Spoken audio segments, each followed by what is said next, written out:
To close our show, we're going to talk about YouthLink. And joining me from YouthLink, we have Justin Powell. How you doing? Good. How are you? It was so good to run into you at this coffee clatch that Utah Council for Citizen Diplomacy has been putting together once a month for nonprofits working kind of in this international relations area. And there's quite a few. Tell us about YouthLink and its long history. Yeah, YouthLink was founded in 1999 by a teacher at Murray High at that time. Her name was Judy Zone.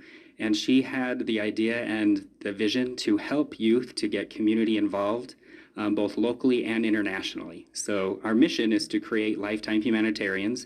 And we do that by taking high school and college students through a year-long service immersion program where they serve a lot of hours right in their own communities, wherever they're from in the state of Utah, while they're preparing to go on international humanitarian and cultural exchange trips all over the world. It's the YouthLink service year, and I was just talking to someone earlier today about the lack of rites of passage or the overwhelming ones that you feel you should do given our predominant religion. And there's kind of a mission, there's kind of the military. And YouthLink serves a different purpose in finding that rites of passage and that transition from young adulthood to full adulting, right? I would absolutely agree with that. We even kind of sometimes joke in our office that YouthLink's tagline should be, "We'll change your major," because through all of the things they're doing in the community, both locally and then internationally, they're just starting to see their bigger world and their place in it, and that often helps inform the path that they take for the rest of their life. Well, how did you come to YouthLink? I came to YouthLink because when I got married, my wife, who had been volunteering since 1999 with YouthLink, made it a part of the marriage vow. And she said, "You have to also volunteer at YouthLink." And I already liked doing stuff like that. What's your wife's name? Her name's Brittany. Hey, Brittany. And so I started volunteering with YouthLink and also fell in love with it. And it became something that we did for years together. Mm-hmm. And then I eventually started working at YouthLink, and then things get crazy. You know, she's a principal at a high school in Salt Lake, and we have kids. So we still do YouthLink together, but not like we did before. Well, as you say on your website, since in the inception of YouthLink in 1999, YouthLink service year humanitarians have contributed more than 256,000 hours of local service throughout the Beehive State. And last year, its humanitarians and alums contributed 8,670 hours of local service throughout Utah. Yeah. How does that then translate out into the world? Well, in a variety of ways. So one, that volunteer service that they're doing, that is also verified service that's been verified by a supervisor. So really, you're looking at a lot of value added to our economy in a way, in terms of things that need to get done to take care of our society and of the marginalized and vulnerable populations within our state. Our students are doing that work, and they're making their communities better. So it's really like it's a quantifiable representation of the work that they're doing. Way more interesting are all the qualitative stories that go along with it, but it is fun to be able to see that number. The qualitative being stories of the students that they start volunteering maybe at an after-school program that supports refugee youth, and they realize that they've never really interacted with someone from that background before, and then they start learning about their lived experience as a refugee. And we know in YouthLink, and the power of doing service is you start looking outside of yourself, and you start understanding other lived experiences. That helps you reframe your own lived experiences, and that helps you become a more compassionate and open-minded person. Now, YouthLink also has a fellows program. Yes. And I met someone else with you on Friday, and she's in studio with us, Johanna Ravomanana from the Union of Committed Youth in Madagascar. How are you? I'm good. Thanks for coming in. I appreciate your time. Thank you. Thank you for having me. It's really a great opportunity for me to talk to the radio. It's my first time, so I'm really happy to be here. Well, I heard a little bit of your story at the coffee clatch on Friday, and I really wanted folks to hear about it because we just talked with Justin here about what he does to work with youth here to expand their horizons. The youth in your country, what is going on there, and what do you do with your nonprofit Union of Committed Youth? Okay, but first of all, I'd like to talk a bit about Madagascar. Yes, please. Yeah, Madagascar is a country located in Africa. It's an island country with around 29 million inhabitants. It's a country, a biodiversity hotspot where around 70% of the people there are living in extreme poverty with less than $2 per day. So as I live in a rural area, I've noticed that people are struggling to make ends meet. The parents don't have money to pay for their children's university studies. So that's why I decided to create the Union of Committed Youth organization. Young people need help. The young people in my neighborhood, they are left behind and they are confused about their future. So we create UCY, which means Union of Committed Youth, as a support system for them. So our vision is to transform them into a change agent into our community. And we organize a 3-month weekly training session for them. So our goal is to train around 12 young people every year and to help them to move forward and take control of their lives. So you're visiting here as a YouthLink fellow, Yeah. trying to learn about some of the things that work here. Exactly. And translate that a bit back into Madagascar. But how big is the population of Madagascar, and what percentage of that are youth? Okay, as I said, it's we have 29 million population in Madagascar, and around 60% of this are young people, and 80% of the people in Madagascar are in rural areas. Okay. So they are living in extreme poverty, as I So said. those opportunities are few and far between. And I'm guessing, as you've learned since visiting here, we have a pretty robust community college, several universities, public and private. And in Madagascar, I think you were telling me there's one university? Yeah, there isn't one or two big like public universities, but we have a lot of challenges.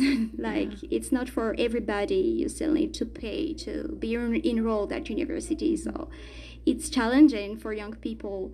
And that's why young people in my community just stay at home and help support the families instead of continuing their university studies. And it's sad to see that.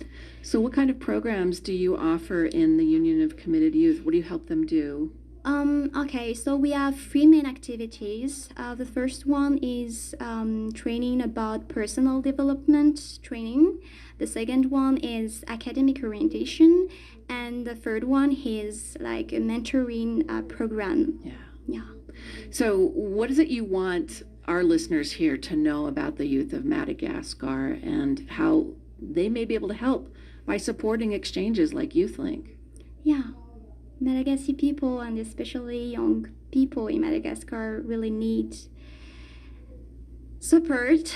They need you as a listener because they're all really struggling. They're all like lost, confused.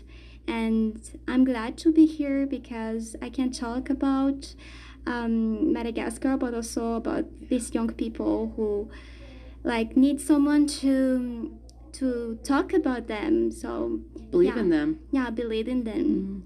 And I don't know how exactly I'm gonna do this, but I'm planning to organizing a kind of crowdfunding so that people can join and contribute, because now our challenge is to have a venue to gather all our mentees. So A community center in essence. exactly. Yeah. So this is the kind of exchange you're hoping to connect that YouthLink year of service to? Yeah, things like this. Through programs like the one Joanna's with, it's a program sponsored by the State Department. And so we get a variety of fellows throughout the year from different places and different backgrounds. And as much as possible, YouthLink then tries to continue working with these fellows to support their goals, whether that's from afar, in more of a consulting kind of a way, or there have been cases too where we've actually then been able to go and work with them directly in their communities. To do an exchange. Yes, exactly. Because the YouthLink service year, it starts in the fall, and all the work you do, then that's followed by a summer team travel. That's correct. And so when we go to our international locations, it's not that YouthLink has operations there. We're based in Salt Lake, but we partner with foreign nonprofits or NGOs that are already doing really good work. And then when we take our groups over there, we think of ourselves as the vitamin B12 shot to the work that they're already doing to support their missions and their goals. Well, and then connecting the youth that you do travel with to the youth in the country that you go to see that the world's actually a smaller place than you might think it is. You got it. Yeah. So is that something you're hoping to do, is set up an exchange, Johanna, perhaps down the road? Yeah, it will be an honor for me to collaborate with Youthlinc. So how much longer are you here for, and what are you hoping to do? Okay, so I'm here until mid-July, and I really want to learn from Youthlinc the way of they're doing things. Especially, we had this conversation of how they resolve problems. Also, I'm really interested in their programs because it's pretty similar with what I'm doing in Madagascar. They have modules like about life skills, about academic and career orientation. So I really want to learn from them and to take the best practices and be inspired by them. So you've been meeting a lot of folks, I take it, taking in the sights, etc. I was with my supervisor, so we went to a site where they're doing real life programs, so it was really inspiring. Right. So how can folks get involved with Youthlinc? Listening to this program, wondering, well, I'm not a youth, how do I fit into this? Or maybe I have something that would be interesting for the youth to support or learn about. Yeah, so there are a variety of ways to get involved, even as an adult. So our biggest program that we've talked about is the service year, and that is that year-long or 9-month-long program for high school and college students. But also, we always take adults on those trips as well, because one of our core strategies is mentoring, and we know that youth benefit from being from interacting from other amazing adults that maybe they wouldn't normally be interacting with. So adult volunteers can join the service year and mentor youth on their path of being humanitarians. We also have other programs at Youthlinc. Johanna just referred to one called Real Life, which is an after-school program that we run at 13 locations that specifically works with refugee and immigrant youth.